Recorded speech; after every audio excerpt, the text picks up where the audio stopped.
En los anales de la historia criminal, ciertas historias resuenan con una particular nota de horror, un eco de la oscuridad que acecha en los rincones más profundos de la psique humana. Hoy nos adentraremos en una de esas historias, un relato de depravación que sacudió los cimientos de una comunidad y dejó una cicatriz imborrable en la memoria colectiva.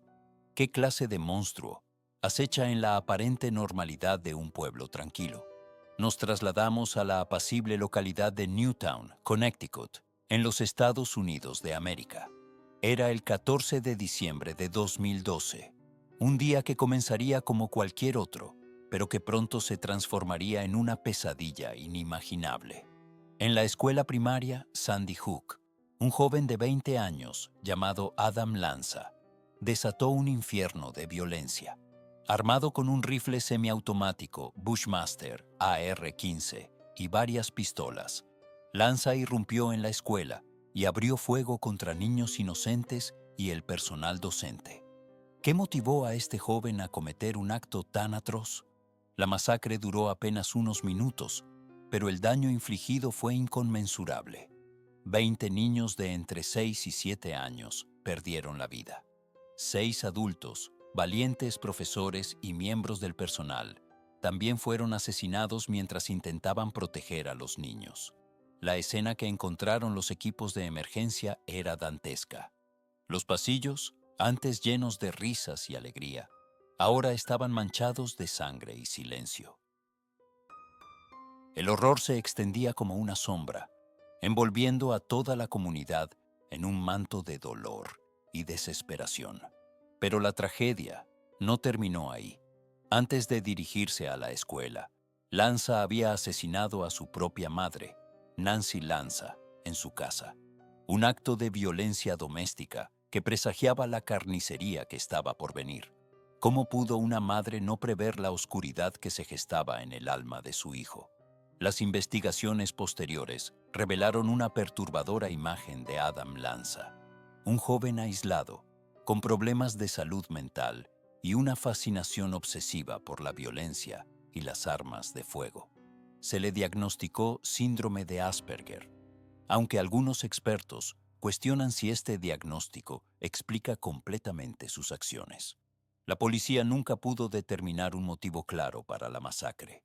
Lanza no dejó ninguna nota ni manifiesto que explicara sus actos. Su mente, un laberinto oscuro y retorcido, se llevó sus secretos a la tumba. Tras la masacre, Lanza se suicidó disparándose a sí mismo en la cabeza. Un acto final de cobardía que dejó a las familias de las víctimas sin respuestas y sin la posibilidad de llevarlo ante la justicia. La masacre de Sandy Hook conmocionó al mundo entero. Se convirtió en un símbolo de la violencia sin sentido y la necesidad urgente de abordar la salud mental y el control de armas. Pero más allá de las estadísticas y los debates políticos, lo que perdura es el recuerdo de las víctimas. 26 vidas truncadas, 26 familias destrozadas para siempre. ¿Qué legado perdurará tras este acto de barbarie? La escuela primaria Sandy Hook fue demolida y reemplazada por un nuevo edificio, un lugar de esperanza y renovación. Pero la sombra de la tragedia siempre estará presente, un recordatorio constante de la fragilidad de la vida y la oscuridad que puede acechar en los corazones humanos. La historia de Sandy Hook es un cuento de horror real, una pesadilla que se hizo realidad, un recordatorio sombrío de que el mal existe y que a veces acecha donde menos lo esperamos. Y quizá, lo más aterrador de todo es que nunca sabremos realmente por qué. La niebla se arrastra, densa y fría, sobre los campos de Indiana. Un silencio antinatural se cierne sobre la pequeña localidad de Delphi, como si la propia tierra contuviera el aliento. En el invierno de 2017, la inocencia se quebró allí, dejando tras de sí un eco de horror que aún resuena. ¿Qué secretos oscuros se escondían tras la fachada de este pueblo tranquilo? El 13 de febrero, Liberty German, de 14 años, y Abigail Williams, de 13, se dirigieron a los senderos del puente Monon High, una estructura ferroviaria abandonada que se alzaba sobre el arroyo Deer, un paseo vespertino, una oportunidad para disfrutar de la libertad y la compañía mutua. Pero la luz del sol pronto se desvanecería, y con ella, la vida de las jóvenes. La última fotografía que Liberty envió a sus padres desde el puente se convertiría en una pieza clave, una imagen escalofriante de un hombre que se acercaba a ellas. Un hombre que, sin saberlo, estaba a punto de convertirse en la encarnación del mal para Delphi. ¿Quién era este hombre en la fotografía?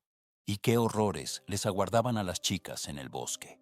Cuando las jóvenes no regresaron a la hora acordada, la alarma se extendió como un reguero de pólvora. La búsqueda comenzó de inmediato, con voluntarios y agentes rastreando cada rincón del área. Al día siguiente, 14 de febrero, el día de San Valentín, el día del amor, la esperanza se convirtió en una pesadilla. Los cuerpos de Liberty y Abigail fueron descubiertos en un área boscosa cercana al arroyo, a poca distancia del puente. La comunidad quedó devastada. El miedo se apoderó de cada hogar. ¿Cómo podía ocurrir algo así en un lugar tan apacible? La policía se enfrentaba a un caso complejo, con pocas pistas tangibles. La fotografía del sospechoso, junto con un breve fragmento de audio donde se le oía decir: «Chicas, bajen de ahí», se hicieron públicos, con la esperanza de que alguien pudiera identificarlo. La voz, fría y amenazante, se filtró en la conciencia colectiva, sembrando la inquietud. Pasaron los meses, luego los años.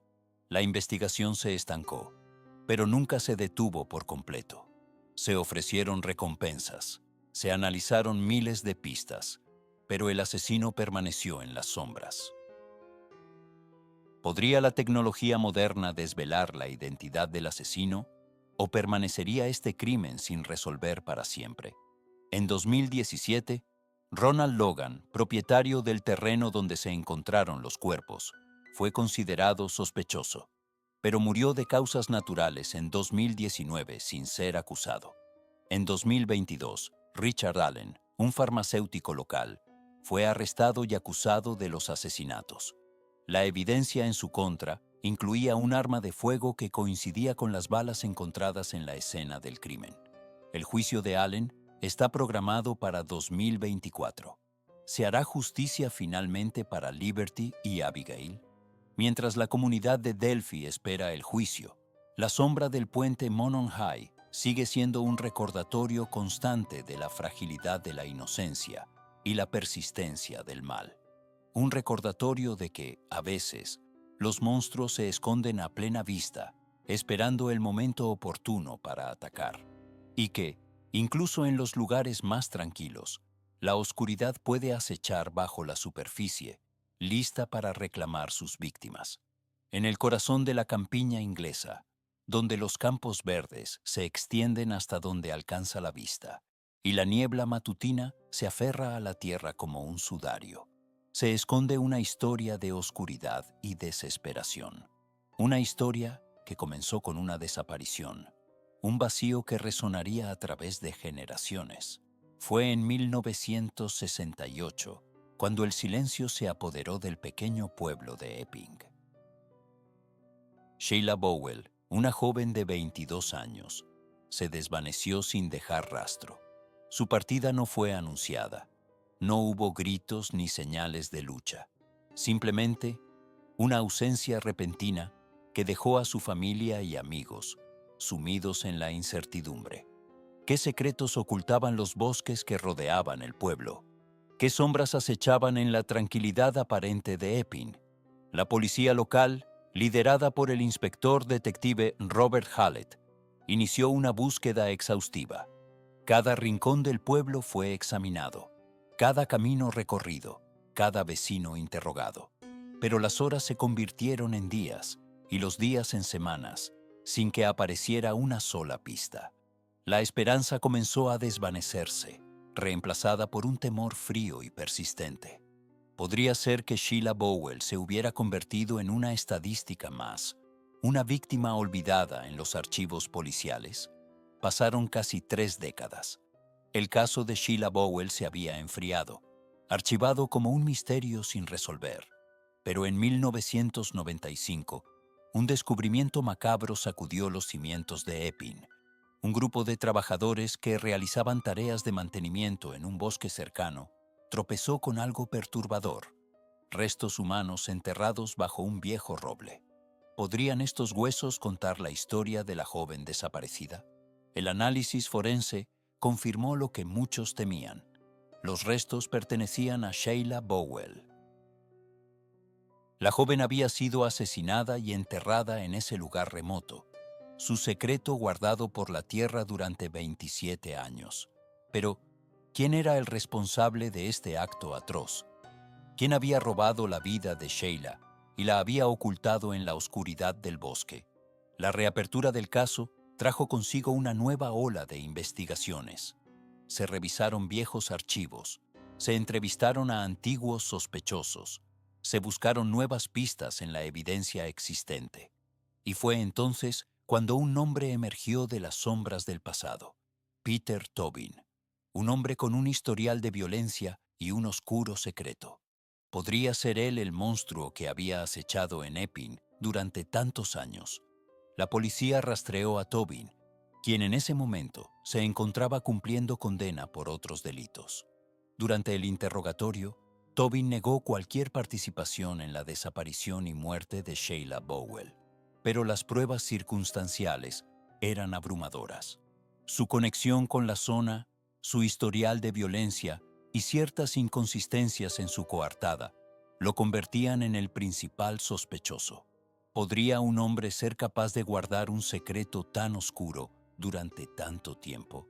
Finalmente, después de un juicio largo y angustioso, Peter Tobin fue declarado culpable del asesinato de Sheila Bowell.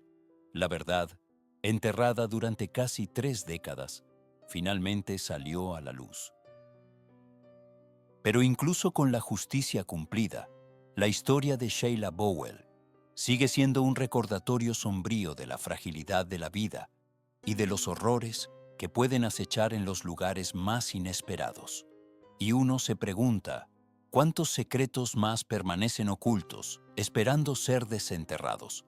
En los anales de la historia criminal, ciertos casos resuenan con una intensidad escalofriante, grabándose a fuego en la memoria colectiva. Son historias que nos confrontan con la fragilidad de la vida y la oscuridad insondable que puede anidar en el corazón humano. Prepárense, porque hoy nos adentraremos en uno de esos abismos. El 19 de abril de 1995, Oklahoma City se despertó con un estruendo que sacudió los cimientos de la nación. A las 9:02 de la mañana, una explosión devastadora convirtió el edificio federal Alfred P. Murrah en un infierno de escombros y muerte. 168 vidas se extinguieron, entre ellas 19 niños que asistían a la guardería del edificio. ¿Qué clase de monstruo sería capaz de semejante atrocidad? La respuesta no tardaría en llegar. Horas después del atentado, Timothy McVeigh, un ex soldado del ejército de los Estados Unidos, fue detenido por un insignificante control de tráfico. Pero pronto, la conexión con el camión bomba se hizo ineludible. McVeigh, un joven marcado por la Guerra del Golfo y consumido por una ideología extremista, se había convertido en un lobo solitario, convencido de que el gobierno federal era el enemigo. Junto con Terry Nichols, su cómplice, planificó meticulosamente el ataque, eligiendo el edificio Murrah como símbolo del poder que tanto despreciaba. Pero, ¿qué motivó a McVeigh a cruzar la línea que separa la protesta política del terrorismo más despiadado? El juicio de Timothy McVeigh fue un espectáculo mediático, un intento de comprender lo incomprensible. Fue declarado culpable de todos los cargos y condenado a muerte. El 11 de junio de 2001, McVeigh fue ejecutado mediante inyección letal, dejando tras de sí un legado de dolor y preguntas sin respuesta. Terry Nichols, por su parte, fue condenado a cadena perpetua sin posibilidad de libertad condicional. El atentado de Oklahoma City dejó una cicatriz imborrable en el alma de Estados Unidos. Un recordatorio sombrío de que el extremismo, alimentado por el odio y la paranoia, puede conducir a actos de barbarie inimaginables. Un eco persistente de la fragilidad de la paz y la necesidad constante de vigilancia ante la oscuridad que acecha en los márgenes de la sociedad. Y quizás lo más inquietante de todo, la constatación de que el mal puede adoptar rostros sorprendentemente comunes. En los anales de la historia criminal, ciertos casos resuenan con una intensidad escalofriante, grabándose a fuego en la memoria colectiva. Son historias que nos confrontan con la oscuridad latente en el corazón humano, recordándonos que el mal puede acechar en los lugares más insospechados. Hoy nos adentraremos en uno de esos relatos, un laberinto de secretos, mentiras y una violencia que desafía toda comprensión.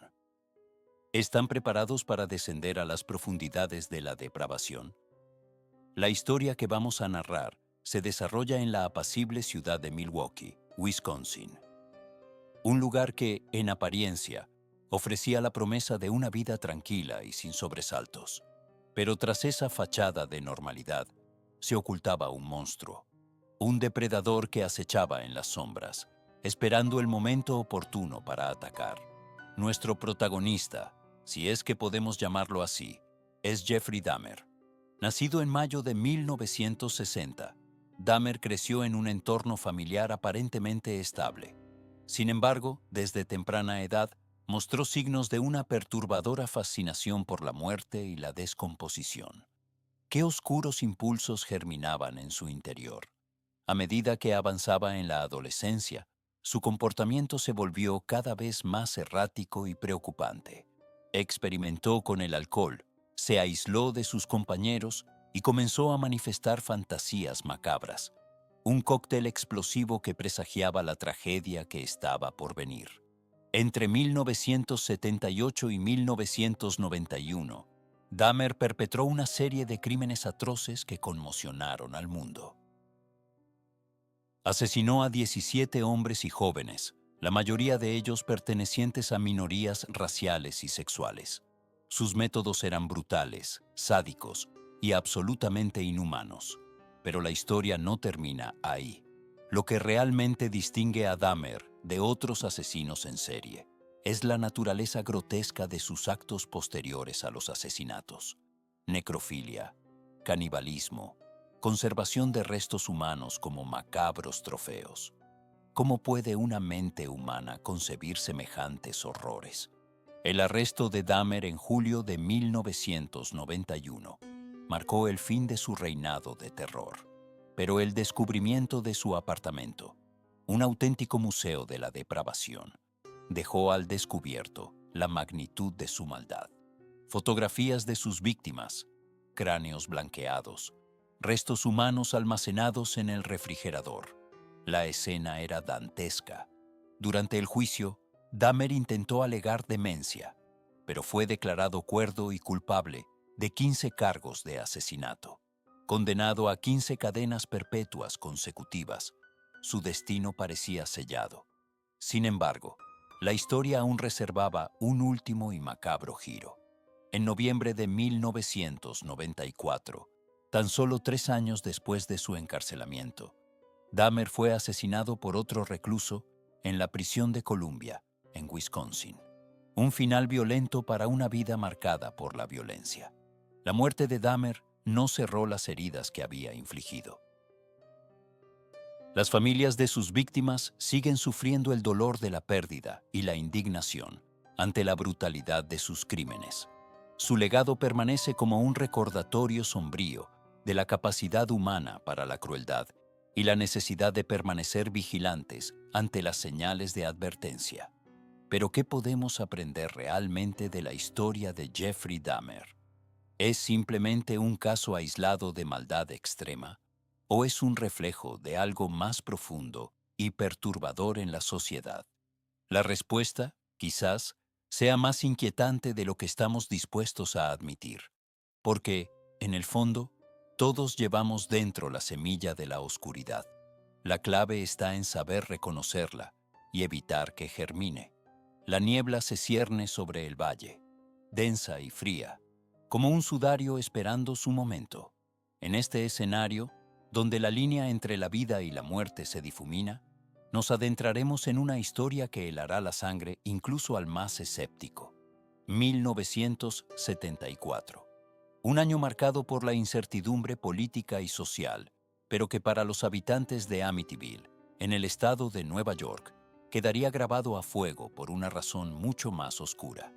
¿Qué secreto se ocultaba tras las paredes de aquella casa en el número 112 de Ocean Avenue? La familia DeFeo, aparentemente unida y próspera, era conde tras sus sonrisas, una realidad perturbadora. Ronald DeFeo Jr., el hijo mayor, un joven de 23 años con un historial de problemas de ira y adicción, se convertiría en el protagonista de una tragedia inimaginable. ¿Qué le impulsó a cometer un acto tan atroz? La noche del 13 de noviembre, mientras la mayoría dormía plácidamente, el silencio de Amityville se rompió por el estruendo de disparos. Ronald DeFeo Jr., armado con un rifle, asesinó a sus padres, sus 2 hermanos y sus 2 hermanas. 6 vidas truncadas en un instante. Un baño de sangre que conmocionó a la nación entera. Pero, ¿era Ronald el único responsable? Durante el juicio, DeFeo alegó haber escuchado voces que le ordenaban matar a su familia. Una posesión demoníaca, argumentaba su defensa. Lo había convertido en un mero instrumento del mal. ¿Creerían el jurado semejante historia? El veredicto fue de culpabilidad. Ronald DeFeo Jr. fue condenado a 6 cadenas perpetuas consecutivas. La casa de Amityville, escenario de la masacre, quedó marcada para siempre, convertida en un imán para curiosos y buscadores de lo paranormal. ¿Sería capaz alguien de habitar un lugar tan impregnado de horror? Un año después, la familia Lutz se mudó a la casa. George y Kathleen Lutz, junto con sus 3 hijos, buscaban un nuevo comienzo. Ignoraban que estaban a punto de adentrarse en una pesadilla que los perseguiría el resto de sus vidas. ¿Qué horrores les esperaban tras cruzar el umbral? A los pocos días de instalarse, comenzaron a experimentar fenómenos inexplicables. Ruidos extraños, olores nauseabundos, cambios bruscos de temperatura, visiones aterradoras. George, obsesionado con la casa, se volvía cada vez más irritable y distante. Kathleen, aterrorizada, buscaba respuestas en la religión. ¿Estaba la casa realmente poseída por una fuerza maligna? Después de 28 días de tormento, los Lutz huyeron despavoridos, abandonando todas sus pertenencias. Su historia, convertida en libro y película, catapultó a Amityville a la fama mundial, alimentando la leyenda de la casa embrujada. Pero ¿cuánta verdad había en su relato? Escépticos y creyentes han debatido durante décadas sobre la veracidad de los hechos. Algunos argumentan que los Lutz inventaron la historia para obtener beneficios económicos. Otros, en cambio, aseguran que la casa de Amityville es un portal a otra dimensión, un lugar donde el mal se manifiesta con total impunidad. ¿Cuál es la verdad detrás del mito? La casa de Amityville sigue en pie, un recordatorio silencioso de la tragedia que allí se desencadenó. Ha cambiado de dueños varias veces, pero la leyenda persiste, alimentada por el miedo y la fascinación. Y mientras la niebla continúa envolviendo el valle, uno no puede evitar preguntarse si los espíritus de los DeFeo aún vagan por sus habitaciones, buscando venganza en la oscuridad. ¿Quién se atreverá a descubrirlo? En el corazón de la campiña inglesa, donde los campos verdes se extienden hasta un horizonte brumoso, se esconde una historia que hiela la sangre, una historia de secretos enterrados, de una maldad que florece en la oscuridad y de un legado de terror que persiste hasta nuestros días. ¿Estás preparado para escucharla? Nos trasladamos a la apacible aldea de Llangyby, en Monmouthshire, Gales, un lugar donde el tiempo parece transcurrir a un ritmo más lento, donde las tradiciones ancestrales aún se mantienen vivas. Pero bajo la superficie de esta aparente tranquilidad acechaba un horror inimaginable. Fue en 1988 cuando la pesadilla comenzó a tomar forma. Un granjero local, mientras araba sus tierras, descubrió algo perturbador. Huesos, huesos humanos, enterrados bajo la tierra fértil. Un hallazgo que sacudió la comunidad hasta sus cimientos. La policía fue alertada de inmediato. Lo que inicialmente parecía un caso aislado, pronto se convirtió en una investigación mucho más compleja y siniestra. A medida que excavaban, descubrieron más restos. No eran de una sola persona, sino de varias. Y lo que es peor, mostraban signos de violencia extrema. Los forenses determinaron que los huesos pertenecían a al menos 11 mujeres, todas ellas jóvenes y desaparecidas en los años anteriores. La noticia se extendió como la pólvora, sembrando el pánico y la desconfianza en la región. ¿Quién era el responsable de esta atrocidad? ¿Y por qué había elegido este lugar remoto para ocultar sus crímenes? La investigación se centró en un hombre, Mark Hacking, un joven granjero que vivía cerca del lugar del hallazgo. Hacking era un tipo solitario, con una reputación de comportamiento extraño. Algunos vecinos lo describían como reservado y educado, mientras que otros lo consideraban un bicho raro, alguien con quien era mejor no cruzarse. A medida que la policía profundizaba en su pasado, descubrieron detalles inquietantes. Hacking había sido objeto de varias denuncias por acoso y agresión. También tenía antecedentes de problemas mentales y un historial de comportamiento violento. ¿Era él el monstruo que estaban buscando? Las pruebas forenses confirmaron sus sospechas. El ADN encontrado en los huesos coincidía con el de Hacking. No había duda. Era el responsable de las muertes de las 11 mujeres. Pero, ¿cómo había logrado mantener sus crímenes en secreto durante tanto tiempo? ¿Y cuál era su motivación? Durante el juicio, Hacking se declaró culpable de todos los cargos. Reveló que había estado secuestrando, torturando y asesinando mujeres durante más de una década. Sus motivos eran oscuros y retorcidos, alimentados por una mezcla de odio, misoginia y una profunda necesidad de control. Mark Hacking fue condenado a cadena perpetua, sin posibilidad de libertad condicional, pero su legado de terror perdura. La aldea de Llangybi nunca volvió a ser la misma. La tranquilidad se rompió para siempre, reemplazada por una sensación de inquietud y desconfianza. Y así, la historia de los horrores de Llangybi se convierte en un recordatorio sombrío de la maldad que puede acechar incluso en los lugares más inesperados. Un recordatorio de que, a veces, los monstruos no se esconden en las sombras, sino que viven entre nosotros, disfrazados de normalidad. ¿Puedes dormir bien sabiendo esto? En los anales de la historia criminal, ciertos casos resuenan con una particular frialdad, una resonancia que nos confronta con la oscuridad latente en el alma humana. Hoy nos adentraremos en uno de esos abismos. El 19 de febrero de 1981, en la apacible localidad de Wilmslow, Cheshire, Inglaterra, la vida de una joven llamada Wendy Sewell fue truncada de manera brutal. Wendy, una gerente de 23 años en una tienda departamental, fue encontrada inconsciente en el cementerio de la iglesia de San Esteban. Su cuerpo yacía entre las lápidas, víctima de una agresión salvaje. ¿Qué clase de monstruo acechaba en un lugar tan sagrado? Las investigaciones iniciales se centraron en un joven jardinero de 17 años llamado Stephen Hauff. La evidencia circunstancial lo señaló como el principal sospechoso. Hauff fue arrestado y, tras un juicio controvertido, declarado culpable del asesinato de Wendy Sewell. Fue condenado a cadena perpetua, pero la historia no termina ahí. Durante más de 2 décadas, Stephen Hauff mantuvo su inocencia. Su caso se convirtió en un símbolo de las posibles fallas del sistema judicial. En 2003, tras años de apelaciones y nuevas evidencias, su condena fue revocada.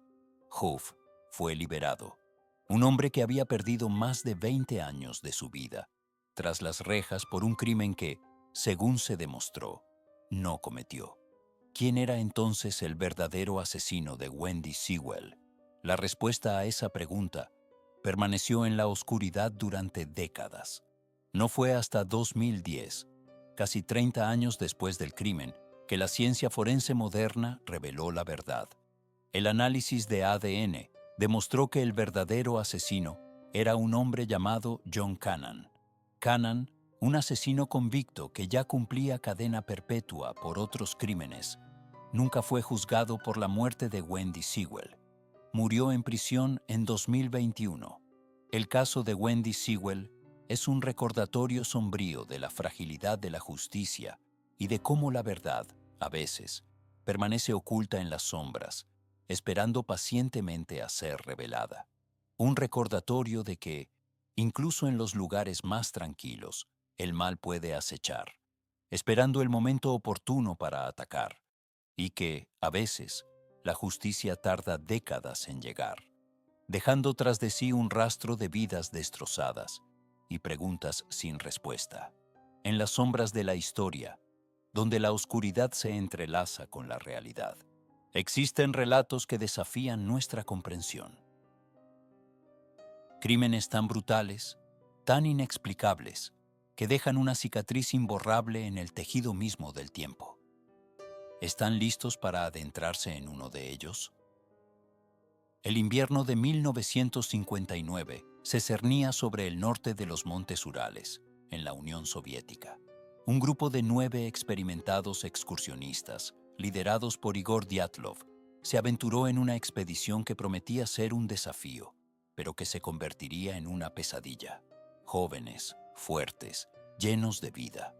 Ninguno de ellos regresaría. ¿Qué les aguardaba en esas montañas implacables? El 1 de febrero, el grupo montó su tienda en la ladera del Kholat Syakhl, que en lengua mansi significa montaña de los muertos. Todo parecía transcurrir según lo planeado, pero la noche del 2 de febrero, algo terrible sucedió. Algo que los obligó a rasgar la tienda desde dentro y huir, descalzos y semidesnudos, hacia el bosque helado. Semanas después, los equipos de rescate encontraron la tienda, destrozada y abandonada.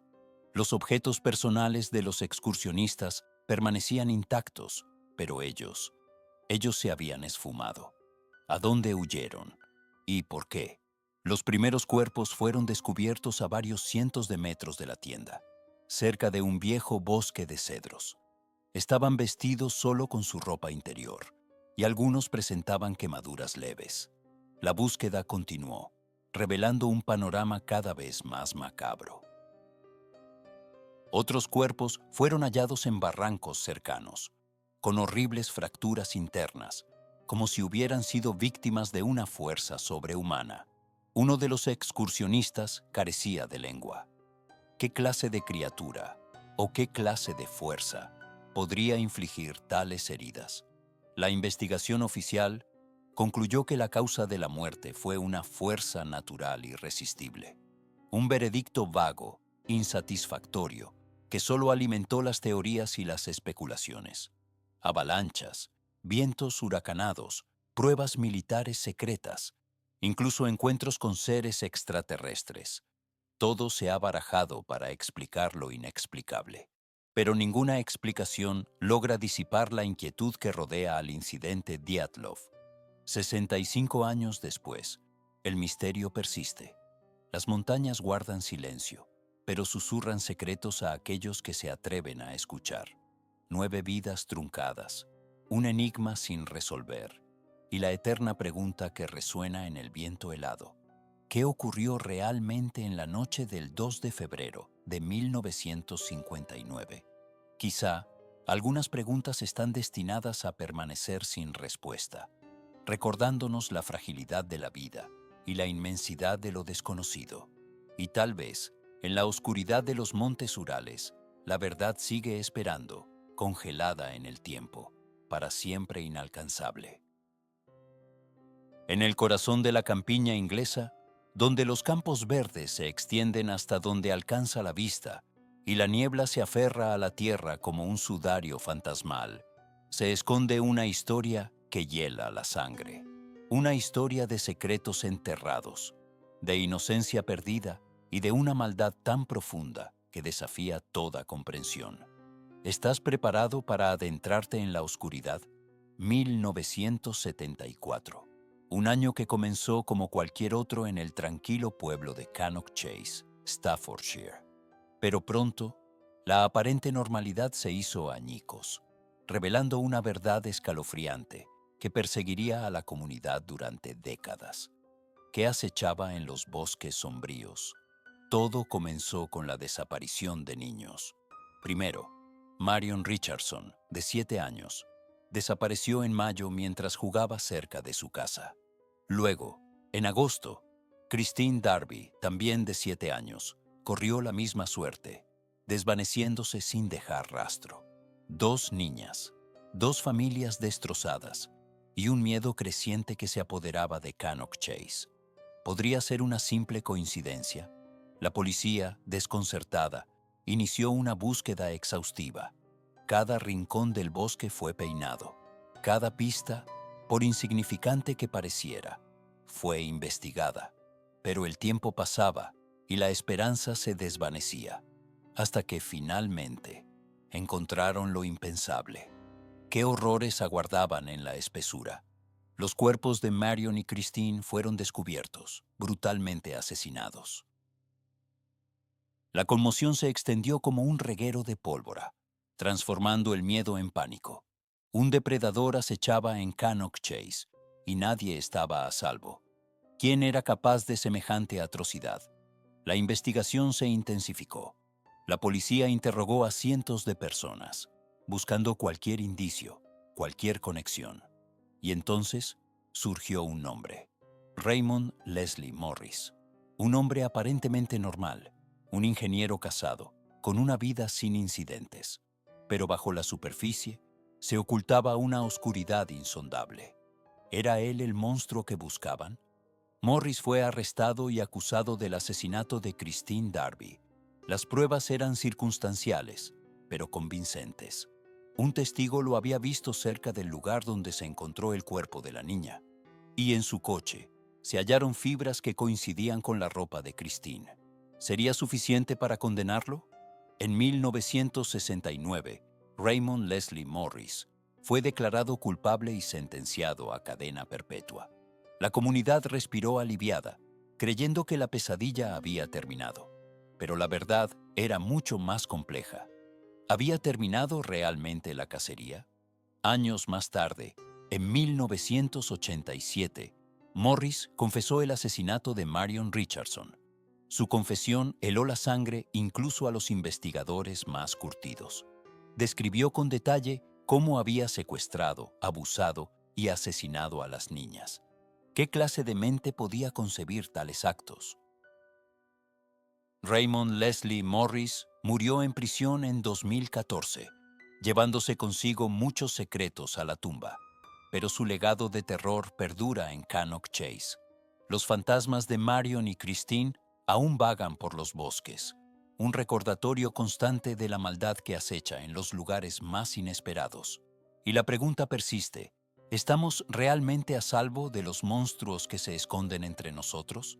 En el corazón de la apacible campiña inglesa, donde los campos verdes se extienden hasta donde alcanza la vista y el murmullo del viento cuenta historias ancestrales, se esconde una oscuridad que desafía la serenidad del paisaje, una oscuridad que se aferra a las piedras de una antigua abadía, testigo silencioso de un horror indescriptible.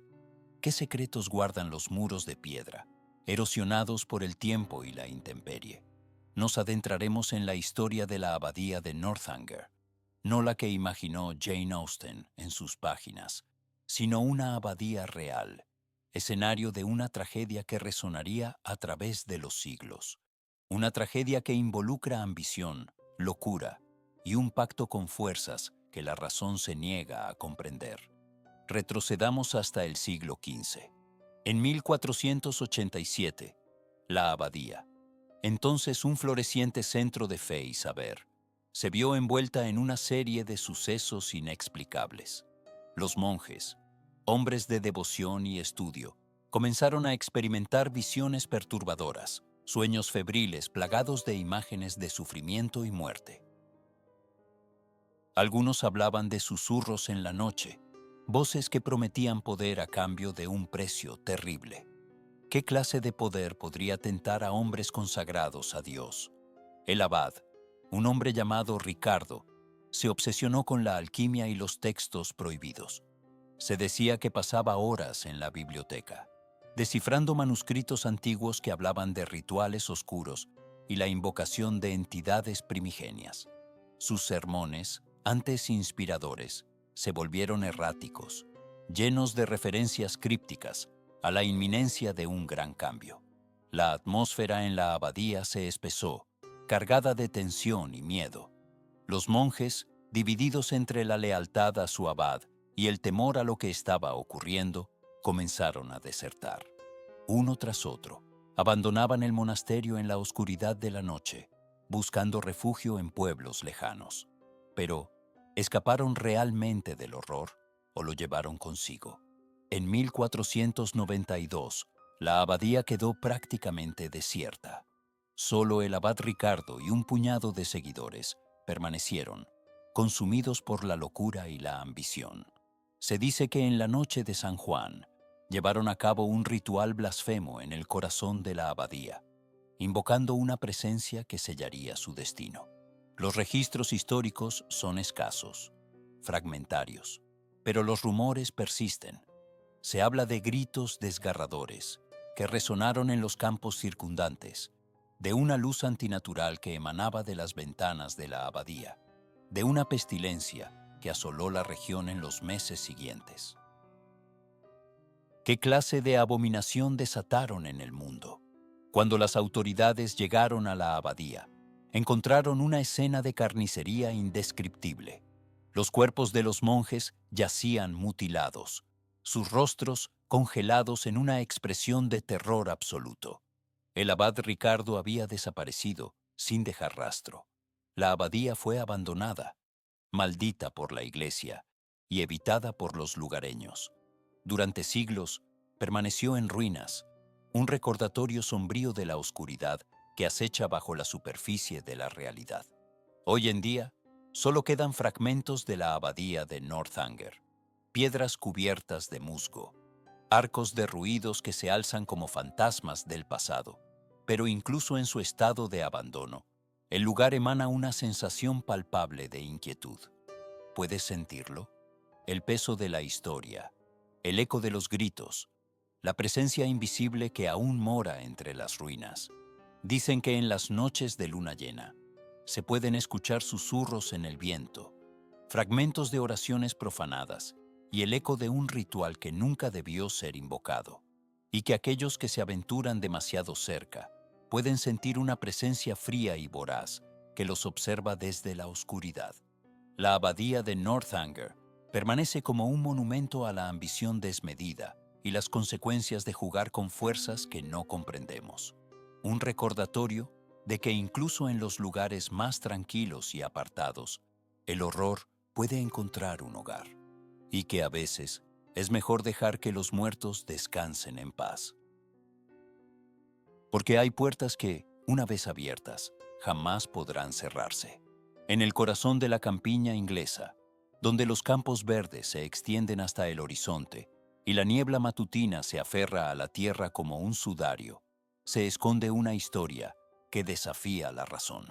Una historia de secretos enterrados, de una maldad insondable que floreció en la aparente tranquilidad de un pueblo llamado Epping. Qué oscuros presagios se ocultaban tras las sonrisas amables y las fachadas impecables. Retrocedamos hasta el verano de 1975. El calor era sofocante, la sequía implacable. En medio de esta atmósfera opresiva, desapareció una joven llamada Tanya Chapman. Tenía 19 años, una vida por delante y una promesa de felicidad que nunca llegaría a cumplirse. Su desaparición dejó una cicatriz imborrable en la comunidad, un silencio incómodo que presagiaba lo peor. Pero, ¿quién podría desearle daño a una joven tan llena de vida? La búsqueda fue intensa, pero infructuosa. Semanas se convirtieron en meses y la esperanza se desvaneció como el rocío de la mañana. Hasta que, finalmente, el horror emergió de las sombras. El cuerpo de Tania fue descubierto en un bosque cercano, brutalmente asesinado. La escena era dantesca, un testimonio de la depravación humana. La policía se enfrentaba a un monstruo, un depredador que acechaba en la oscuridad. Pero, ¿cómo encontrar una aguja en un pajar? Un asesino que parecía esfumarse en el aire. La investigación se estancó. Pistas que llevaban a callejones sin salida, sospechosos que se desvanecían bajo la lupa de la evidencia. El caso de Tania Chapman se convirtió en un expediente frío, un recordatorio constante de la impunidad del mal. Pero la justicia, aunque lenta, a veces encuentra su camino. ¿Qué giro inesperado del destino revelaría la verdad detrás de este crimen atroz? 29 años después, en 2004, un avance tecnológico revolucionaría la investigación. El análisis de ADN, una herramienta que antes era ciencia ficción, se convirtió en la clave para desentrañar el misterio. Una muestra de semen encontrada en la escena del crimen, conservada durante décadas, reveló un nombre: John Crittenden. Un hombre que había vivido en Epping en el momento del asesinato. Un hombre que había escapado a la sospecha durante casi 3 décadas. ¿Podría ser él el monstruo que había aterrorizado a la comunidad? Crittenden fue arrestado y juzgado. La evidencia era contundente, irrefutable. El ADN no mentía. Fue declarado culpable del asesinato de Tania Chapman y sentenciado a cadena perpetua. La justicia, por fin, había llegado. Pero, ¿era este el final de la historia? ¿O quedaba algo más? Una sombra persistente que se negaba a desaparecer. La resolución del caso de Tania Chapman trajo consigo un alivio agridulce. La comunidad de Epping pudo, al menos en parte, cerrar un capítulo oscuro de su historia. Pero la pregunta persistía: ¿qué impulsa a un ser humano a cometer un acto tan atroz? ¿Qué demonios internos atormentan a aquellos que eligen la senda de la violencia? Quizás algunas preguntas simplemente no tienen respuesta.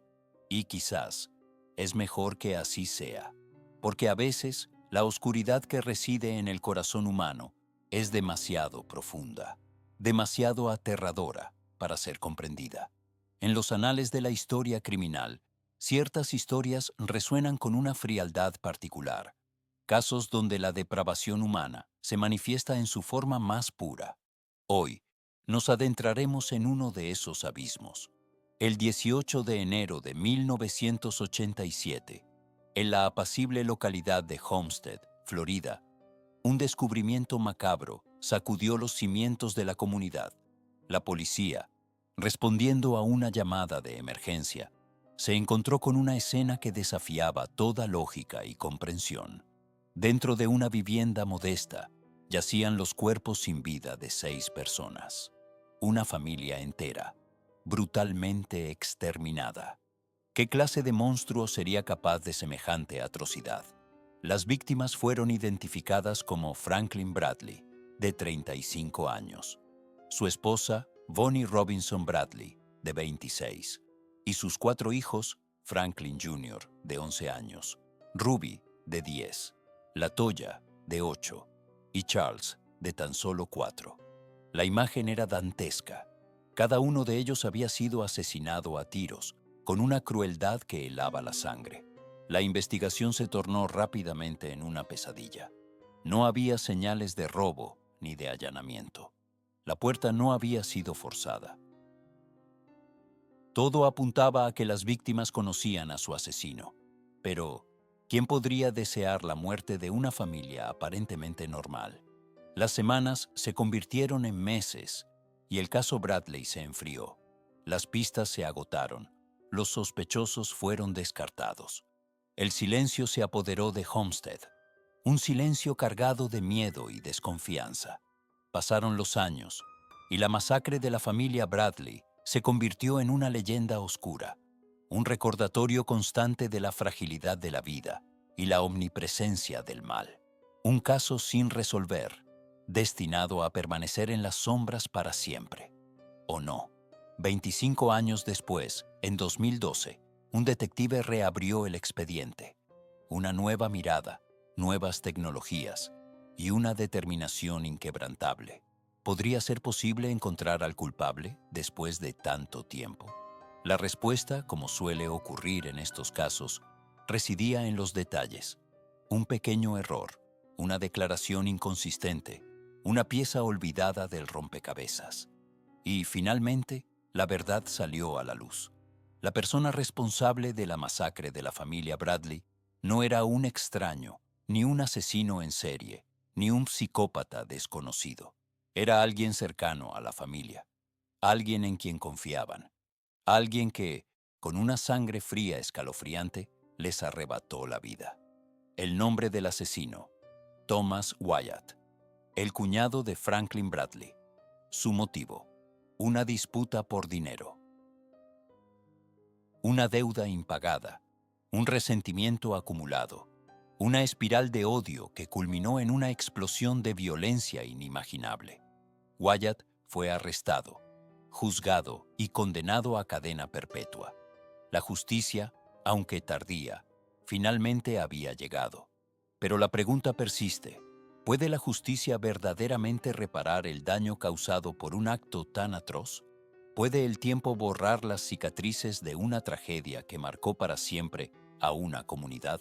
Quizás la verdadera lección de la masacre de la familia Bradley no sea la búsqueda de culpables, sino la reflexión sobre la naturaleza humana, sobre la capacidad del hombre para el bien, pero también para el mal, sobre la fragilidad de la vida y la importancia de valorar cada momento.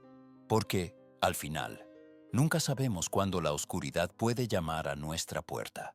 Y a veces, la oscuridad viene de dentro.